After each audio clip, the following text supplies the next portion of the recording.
Българският учител няма да прозвучи сигурно нито патетично, нито помпозно, ако кажа, че българският учител заслужава наистина поклон до земи. Затова, защото във всички години, не само сега от прехода до тук, а и по-преди, във всичките години, десетилетия, столетия, откакто съществува българското училище, учителят е този, който изнася върху раменете си всички конструктивни, по някои пъти не чак толкова конструктивни, някои път са били по-ретроградни решения на администрацията в страната, образователната администрация.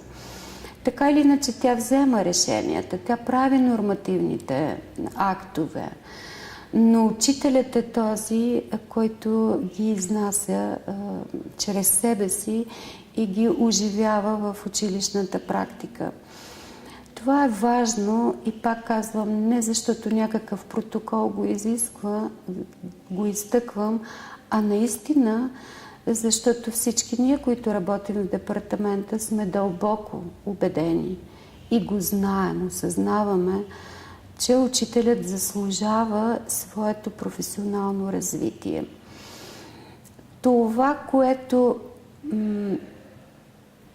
което той носи у себе си, още от първия му досег с училището, което той носи, много типично за българския учител, може би и за Балканите, няма да разширявам повече, е ентусиазмът, страхотно въодушевление, наистина желание да бъде полезен, да даде всичко, на което е способен.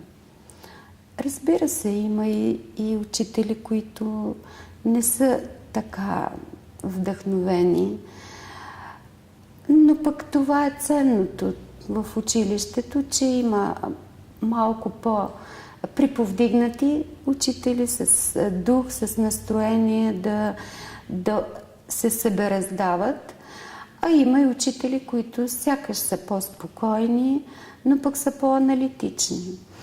Така че едните дават от себе си на първо приближение повече емоция, като вдъхновение и като духовност включително.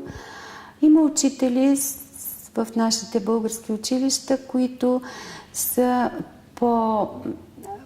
по-уравновесени, не така бравурно навлизат от раз в дадена практика.